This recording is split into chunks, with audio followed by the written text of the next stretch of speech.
இவர் எதை ஃபோக்கஸ் பண்றாருன்னா, கையை நான் விழாவிலே போட்டால் ஒழிய விசுவாசிக்க மாட்டேன் அப்படிங்கிறதுல ஸ்ட்ராங்கா என்ன பண்றாரு இருக்கிறார். 11 பேருமே எந்த கூட்டம் தான்? சும்மா சொல்லுங்க, நம்மள இல்ல, அவங்கள தான். அவிசுவாச கூட்டம். ஆனா தோமா எதை பார்த்தத்தான் நான் விசுவாசிப்பேனாரு? கர்த்தரை பார்த்தாலாம் விசுவாசிக்க முடியாது. அவருடைய காயங்களை நான் என்ன பண்ணணும்? அவருடைய கையில் இருக்கிற காயத்தை, விழாவில் இருக்கிற அந்த காயத்தை நான் பார்த்தா தான் என்ன பண்ணுவேன்? விசுவாசிப்பேனார். ஆனா இவங்க கர்த்தரை கண்டு என்ன பண்றாங்களா? சந்தோஷப்படுறாங்களா? Praise God. நீங்க எந்த சூழ்நிலையில இருந்தாலும் பரவாயில்ல, கர்த்தரை கண்டு சந்தோஷப்படணும். Price God. இந்த வார்த்தையை பாருங்களேன், அங்க அவர் விசுவாசிப்பதற்கு வகை தேடி அலைகிறாரு, இங்க இவங்க சந்தோஷப்படுறதுக்கு வகை தேடி அலைகிறாங்க. நான் இன்னைக்கு உங்களை சொல்றேன், நீங்க விசுவாசிப்பதற்கு வகை தேடி அலைகிற ஒரு கூட்டமா, ஒரு நபரா நம்ம இல்லாம சந்தோஷப்படுறதுக்கு ஏதாவது இருக்குதான்னு பாருங்க. ஞானத்தினுடைய வலதுகையில என்ன இருக்கும்? தீர்க்காயுசு. ஞானத்தினுடைய இடதுகையில என்ன இருக்குது? செல்வமும். அந்த சிச்சுவேஷனுக்கு தன்னுடைய கையில் உண்டான காயத்தை அன்னைக்கு என்ன பண்ணாரு? ஆண்டவர் அவங்களுக்கு காண்பித்தார். இன்றைக்கு ஆண்டவர் தம்முடைய கரங்களில் இருக்கிற ஆசீர்வாதத்தை காண்பிக்கிறார். ஆண்டவர் இன்றைக்கு உங்கள் நடுவே வந்து நின்று உங்களுக்கு காண்பிக்கிறார். என் வலது கையில் இருக்கிற தீர்க்காயுசை பாருங்க, என் இடது கையில் இருக்கிற அந்த செல்வத்தையும் அந்த கணத்தையும் பாருங்க.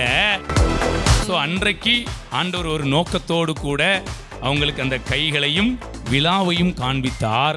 இன்றைக்கு இருக்கிற இந்த கடைசி நாட்களில் இருக்கிற நமக்கு ஆண்டவர் தம்முடைய கைகளையும் விழாவையும் காண்பிக்கிறார் வேறு ஒரு நோக்கத்தோடு. ஆதாம்குள்ள ஒரு விழா எலும்பு இருந்துச்சா? அந்த விழா எலும்பு தானே ஏவாள்.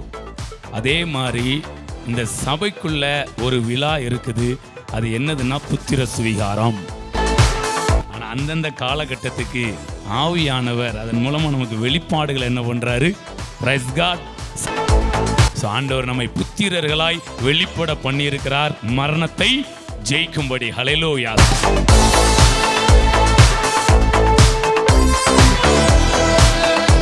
வாசிக்கப்பட்ட இந்த வேத பகுதியிலிருந்து ஒரு காரியத்தை நாம் தியானித்து கொள்ளலாம்.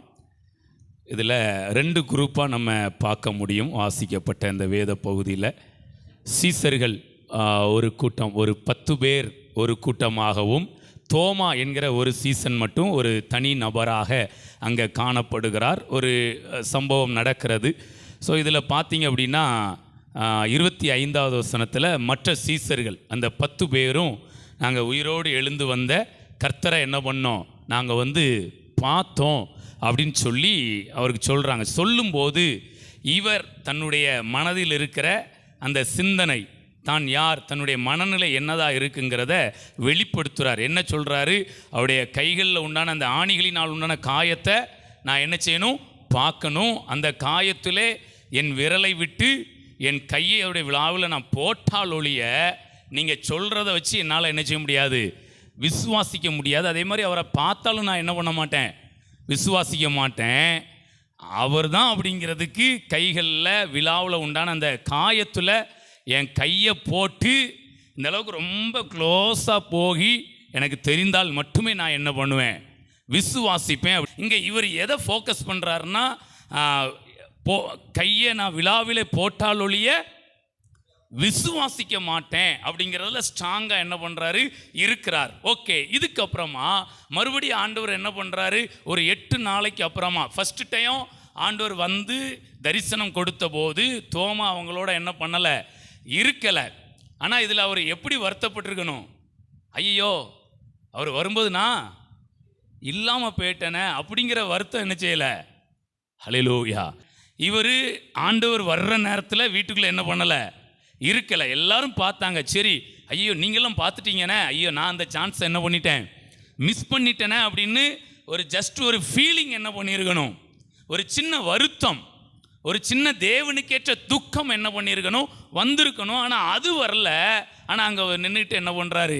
ஏகப்பட்ட பயங்கரமான விஷயத்தெல்லாம் பில்டப் பண்ணி என்ன பண்ணிட்டு இருக்கிறாரு? நான் கையை போட்டால் ஒழிய என்ன பண்ண மாட்டேன்?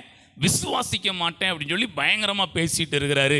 ஆனால் ஆண்டவர் மறுபடி 8 நாளைக்கு அப்புறமாக எல்லாரும் இருக்கும்போது மறுபடி என்ன பண்ணுறாரு, ஆண்டவர் வர்றார். வந்த உடனே அவனுடைய எண்ணத்தை தெரிந்தவராய் அவன் சொல்கிறதுக்கு முன்னாடி ஆண்டவர் தோமாவை பார்த்து, நீ உன் விரலை நீட்டி என் காயத்தில் என்ன செய், போடு, உன்னுடைய விரலை நீட்டி என் விழாவில் என்ன பண்ணு, போடு அப்படின்னு சொல்லி ஆண்டவர் எல்லாத்தையுமே என்ன பண்ணுறாரு சொல்கிறார். உடனே நம்ம ஆள் அதை வாசிங்க 28. தோமா அவருக்கு பிரதியுத்தரமாக, என் ஆண்டவரே என் தேவனே என்றார்.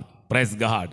ஸோ இப்போ ஆண்டவர் இவ்வளோத்தையும் சொல்லி பயங்கரமாக பேசின உடனே என்ன பண்ணுறார், ஒத்துக்கிட்டார். என்ன ஒத்துக்கிட்டாரு, நீர் என்னுடைய ஆண்டவர் தான், நீர் என்னுடைய தேவன் தான், நீங்கள் தான் அப்படிங்கிறத என்ன பண்ணுறாரு. உடனே இயேசு அங்கே அவனை பாராட்டி பேசலை. என்ன சொல்கிறாரு அதற்கு இயேசு, தோமாவே நீ என்னை கண்டதினாலே விசுவாசித்தாய். இதில் நல்லா கவனிங்க, என்னை கண்டதினாலே அந்த விசுவாசித்தாய்ங்கிற வார்த்தையை மட்டும் நல்ல மனதில் வச்சுக்க. விசுவாசித்தாய், காணாதிருந்தும் விசுவாசிக்கிறவர்கள் பாக்கியவான்கள். Price God. ஸோ அப்போ அங்கே தோமாவை ஒரு குறைவாக தானே ஆண்டவர் சொல்கிறாரு, எதுவும் பாராட்டி என்ன பண்ணலை. பரவாயில்ல, இவ்வளோ பேர் நீ வீட்டை பூட்டிக்கிட்டு இருந்தப்போ நீ மட்டும் தைரியமாக, நான் ஃபஸ்ட் டைம் வந்தப்போ இங்கே இல்லாமல் வெளியில் சுத்த போயிட்ட, அதனால் உன் தைரியத்தை நான் என்ன பண்ணுறேன், பாராட்டுறேன் அப்படின்னு அதையும் சொல்லலை.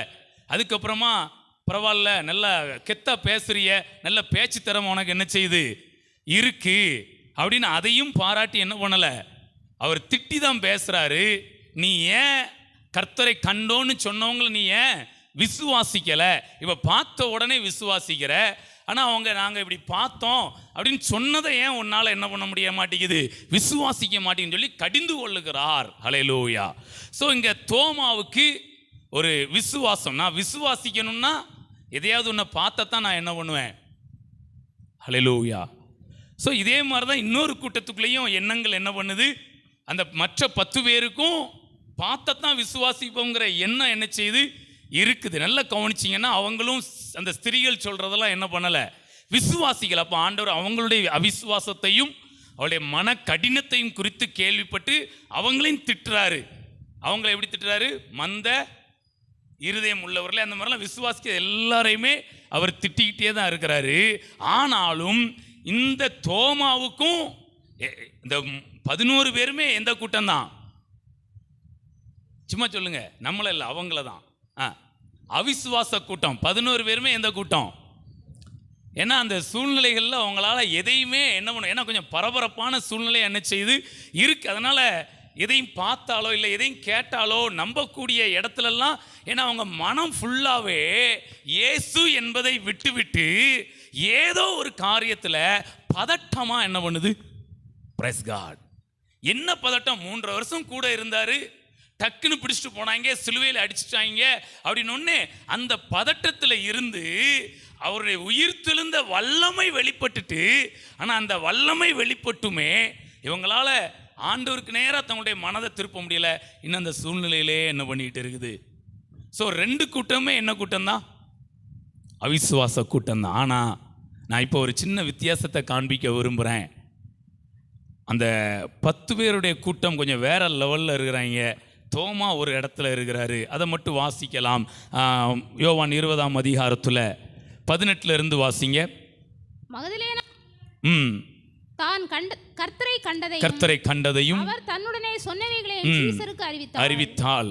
வாரத்தின் முதல் நாளாகி அன்றைய தினம் சாயங்கால வேளையிலே சீசர்கள் கூடியிருந்த இடத்தில் யூதர்களுக்கு பயந்ததினால் கதவுகள் பூட்டியிருக்கையில் இயேசு வந்து நடுவே நின்று உங்களுக்கு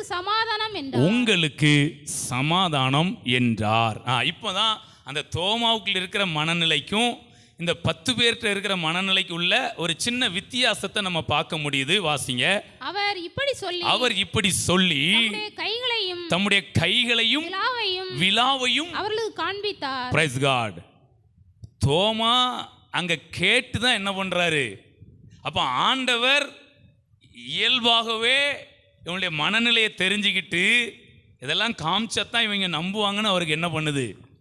அதனால் ஃபஸ்ட்டு டைம் வரும்போதே இவங்க கேட்காமலே ஆண்டவர் என்ன பண்ணுறாரு, காண்பிக்கிறார். ஆனால் தோமாவுக்கு அதெல்லாம் என்ன பண்ணலை.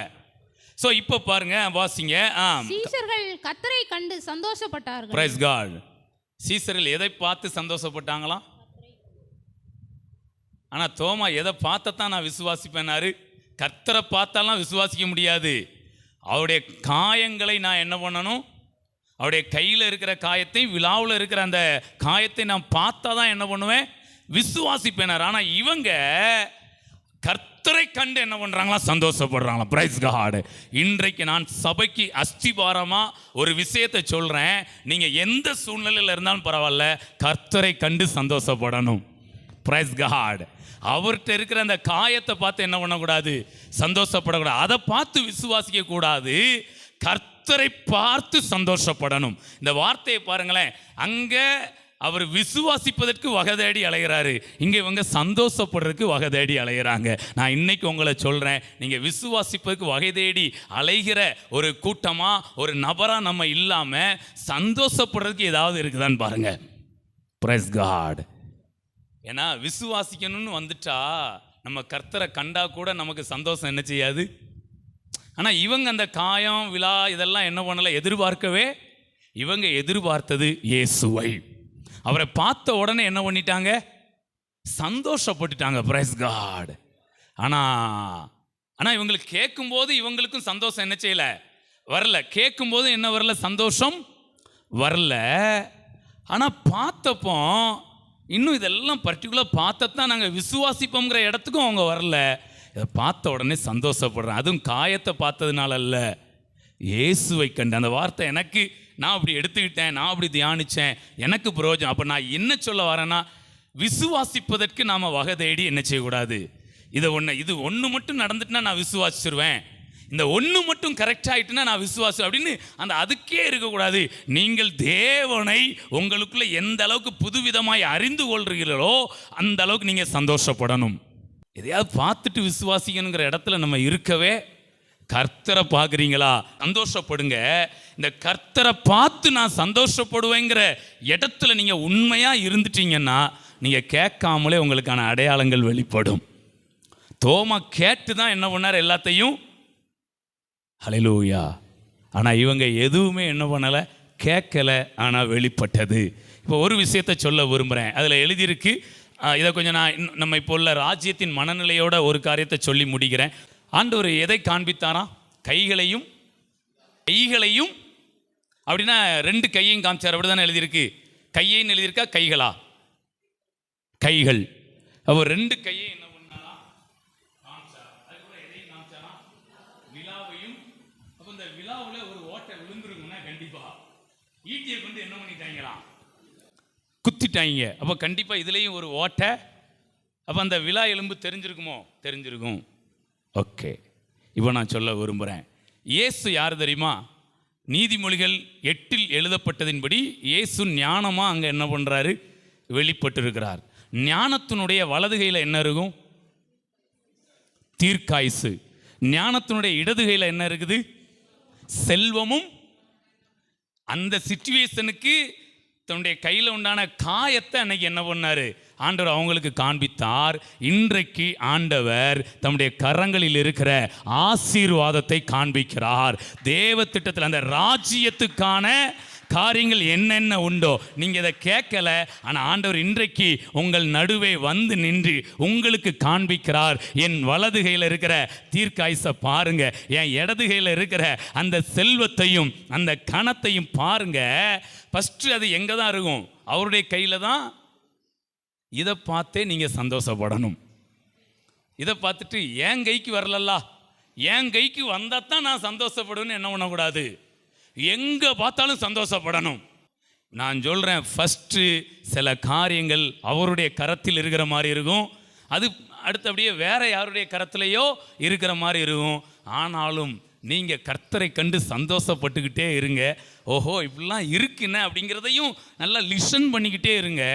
ஒரு நாள் உங்கள் கையிலையும் அந்த தீர்க்காயுசும் அந்த செல்வமும் கணமும் வந்து இருக்கும். Price God. ஸோ நான் அதை உள்ளே போட்டத்தான், நான் அதை அனுபவிச்சத்தான் விசுவாசிப்பேங்கிற இடத்துக்கு என்ன பண்ணக்கூடாது. வேதத்தில் எழுதப்பட்டது அப்படியே விசுவாசிங்க.